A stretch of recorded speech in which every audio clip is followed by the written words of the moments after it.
सकता और शायद आज भी वो तस्वीरें मौजूद है।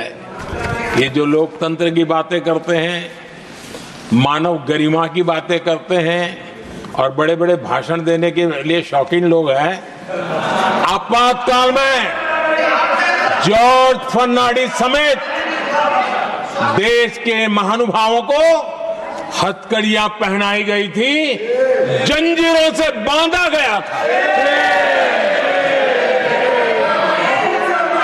संसद के सदस्य, देश के गणमान्य नेता, उनको हथकड़ियां और जंजीरों से बांधा गया था। इनके मुंह में संविधान शब्द शोभा नहीं देता है।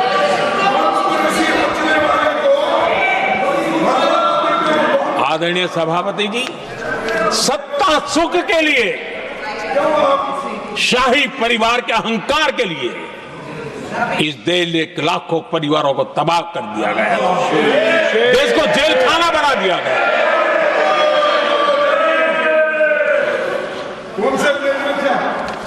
बहुत लंबा संघर्ष चला।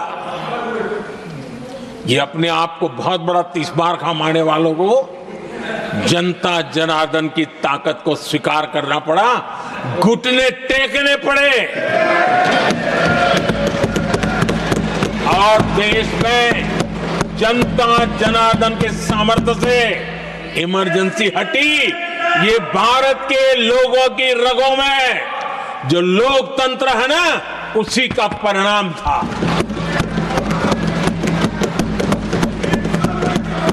हमारे माननीय खड़गे जी आपके सामने बढ़िया बढ़िया शेर सुनाते रहते हैं और उनका शौक है शेर सुनाने का। और सभापति जी, आप भी बड़ा मजा लेते हैं।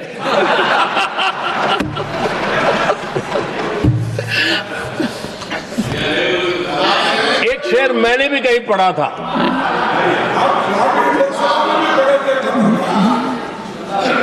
तमाशा करने वालों को क्या खबर, तमाशा करने वालों को क्या खबर,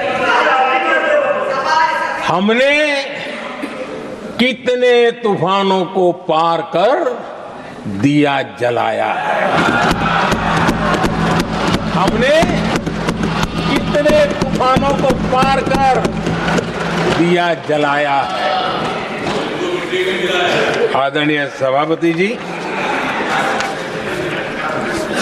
मैं आदरणीय खड़गे जी वरिष्ठ नेता है और मैं हमेशा सम्मान करता हूँ और इतना लंबा समय सार्वजनिक जीवन ये छोटी बात नहीं है। और मैं इस देश में चाहे शरद राव हो चाहे खड़गे जी हो, इन सब का, मैं हमारे देवगौड़ा जी बैठे हैं, ये असामान्य सिद्धियां हैं उनके जीवन की जो उन्होंने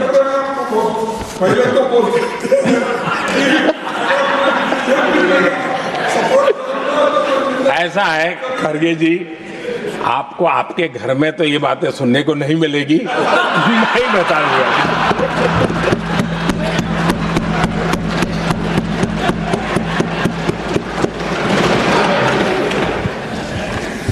इस बार मैं देख रहा था कि खड़गे जी कविताएं पढ़ रहे थे, लेकिन जो बातें बता रहे थे, और आपने बड़ा सही पकड़ा था कि जरा बताओ तो सही भी ये कविता है कब की है? उनको पता था, सभापति जी, उनको पता था ये कविता कब की है। भीतर कांग्रेस की दुर्दशा का इतना दर्द पड़ा था, लेकिन वहां हालत यह है कि बोल नहीं सकते, तो उन्होंने सोचा ये अच्छा मंच है, यही बोल दें। और इसलिए उन्होंने नीरज की कविता के माध्यम से उनके घर के हालात यहां प्रस्तुत किए। आदरणीय सभापति जी, जो आज के लिए सही है, खड़गे जी को मैं आज वही कवि नीरज जी की कुछ पंक्तियां सुनाना चाहता हूं।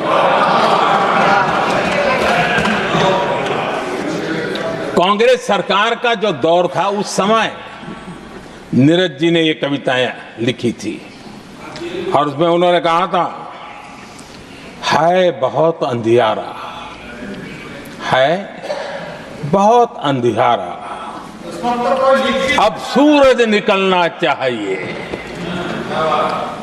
अब सूरज निकलना चाहिए, जिस तरह से भी हो ये मौसम बदलना चाहिए, जिस तरह से भी हो ये मौसम बदलना चाहिए। नीरज जी ने कांग्रेस के उस कालखंड में ये कविता कही। 1970 में जब कांग्रेस, अरे चारों तरफ कांग्रेस का राज चलता था, उस समय नीरज जी का एक और कविता संग्रह प्रकाशित हुआ था, फिर दीप जलेगा। हरिवंश जी तो अभ्यासु हैं तो उनको भली भांति पता है। उस समय उनका यह संग्रह प्रसिद्ध हुआ था, फिर दीप जलेगा। उसमें उन्होंने कहा था, और ये बड़ा महत्वपूर्ण है, नीरज जी ने उस समय कहा था, मेरे देश उदास न हो। नीरज जी ने अपनी कविता में कहा था, मेरे देश उदास न हो, फिर दीप जलेगा, तिमिर ढलेगा। और हमारा सद्भाग्य देखिए, हमारे प्रेरणा पुरुष अटल बिहारी वाजपेयी जी ने भी 40 साल पहले कहा था, सूरज निकलेगा, अंधेरा छटेगा, कमल खिलेगा।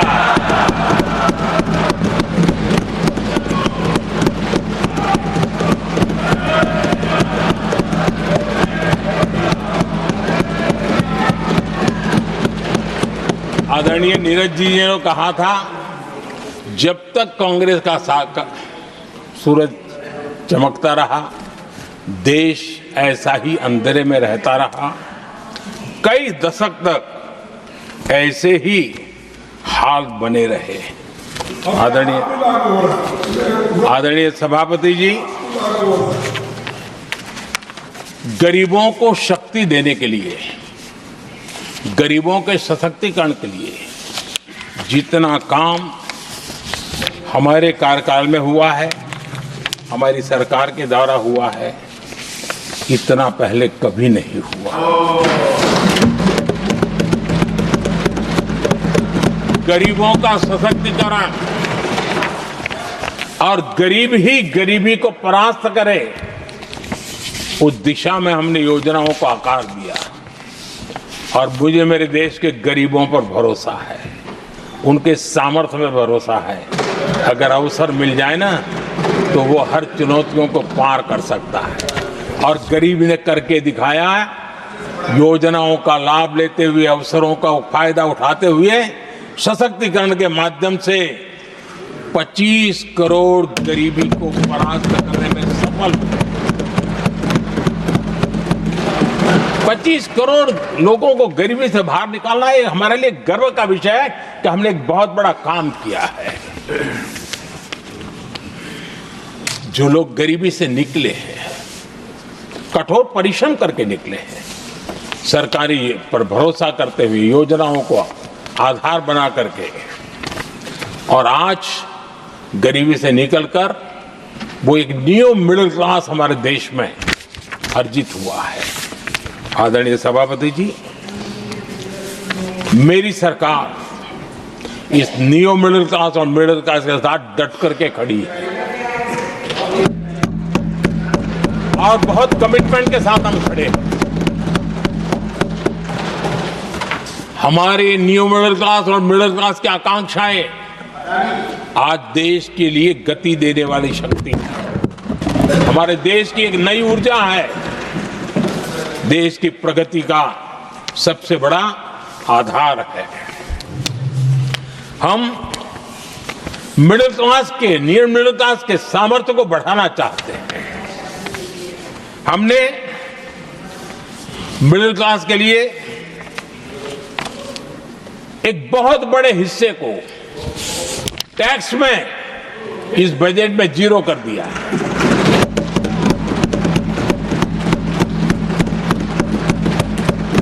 2013 में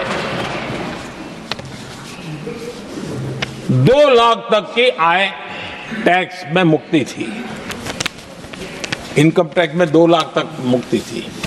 आज हमने 12 लाख तक टैक्स में मुक्ति कर दी। हम 70 साल से ऊपर के किसी भी वर्ग के क्यों न हो, किसी भी समाज से क्यों न हो, उनको आयुष्मान योजना का लाभ देकर के, और उसका सबसे बड़ा लाभ मिडिल क्लास के बुजुर्गों को मिल रहा है। आदरणीय सभापति जी, हमने देश में 4 करोड़ घर बनाकर हमारे देशवासियों को दिए, जिसमें से 1 करोड़ से ज्यादा घर शहरों में बने हैं। हमने घर खरीदने वालों के साथ बहुत बड़ा फ्रॉड हुआ करता था, उनको सुरक्षा देना बहुत जरूरी था, और इसी सदन में हमने रेरा का कानून बनाया है, जो आज मध्यम वर्ग के घर के सपने के खिलाफ जो रुकावटें थी उसको दूर करने एक महत्वपूर्ण हथियार बना है। इस बार बजट में स्वामी इनिशिएटिव लाया गया है, जो हाउसिंग प्रोजेक्ट अटके हुए हैं, जिसमें मध्यम वर्ग के पैसे रुके हुए हैं और उनकी सुविधाएं अटकी हुई हैं, उनके उस काम के लिए 15,000 करोड़ रुपया इस बजट में हमने आवंटित किया है, ताकि मध्यम वर्ग के उन सपनों को पूरा कर सकें। आदरणीय सभापति जी, स्टार्टअप का रिवॉल्यूशन जिसको आज दुनिया ने देखा है, और उसका एक प्रभाव भी है। ये स्टार्टअप चलाने वाले कौन है? ये स्टार्टअप चलाने वाले नौजवान ज्यादातर मिडिल क्लास के नौजवान हैं। आज पूरी दुनिया भारत के प्रति आकर्षित है, खास करके G20 समूहों की देश के 50-60 स्थानों पर जो मीटिंगें हुई, उसके कारण भारत को जो पहले सभी दिल्ली, मुंबई या बेंगलुरु मानते थे, भारत को विशालता का उनको पता चला है, और आज विश्व का भारत के टूरिज्म के प्रति आकर्षण बढ़ा है। और जब टूरिज्म बढ़ता है तो व्यवसाय के भी अनेक अवसर आते हैं, और उसका लाभ भी हमारे मिडिल क्लास को बहुत मिलने वाला है, उनके आय के साथ। आदरणीय सभापति जी, आज हमारा मिडिल क्लास आत्मविश्वास से भरा हुआ है, और ये अभूतपूर्व है। ये अपने आप में एक बहुत बड़ा सामर्थ्य बना देता है देश का, और मुझे पूरा विश्वास है कि भारत का मध्यम वर्ग विकसित भारत के संकल्प को साकार करने के लिए कमर कस करके खड़ा हो गया है, हमारे साथ चल पड़ा है। आदरणीय सभापति जी, विकसित भारत के निर्माण में सबसे बड़ा रोल देश के युवाओं का है। हमें डेमोग्राफी का डिविडेंड, उस पर हमारा भी बल है। जो अभी स्कूल कॉलेज में है, वही विकसित भारत के सबसे बड़े लाभार्थी बनने वाले हैं, और इसलिए उनके अंदर एक स्वाभाविक भाव है कि जैसे जैसे उनकी उम्र बढ़ेगी, वैसे वैसे देश की विकास की यात्रा बढ़ेगी, और जो उनके लिए एक बहुत बड़ा और एक प्रकार से विकसित भारत का बेस हमारे यहाँ स्कूल कॉलेज के नौजवान है, वो हमारा सामर्थ्य है। पिछले 10 साल में लगातार इस तबके को, इस बेस को मजबूत करने के लिए हमने बहुत सोची समझी रणनीति के तहत काम किया है।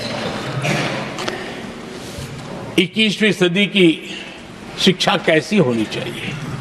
शिक्षा नीति के लिए पहले सोचा तक नहीं गया, जो चलता है चलने दो, जैसा होता है होते रहो।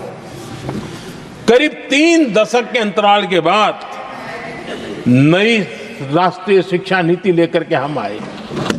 3 दशक के अंतराल। इस नीति के तहत बहुत सारे इनिशिएटिव हैं, उसमें एक की मैं चर्चा करता हूं, पीएम श्री स्कूल। ये पीएम श्री स्कूल आज करीब 10-12 हजार स्कूल ऑलरेडी बन चुके हैं और नए बनाने की दिशा में हम आगे बढ़ रहे हैं। आदरणीय सभापति जी,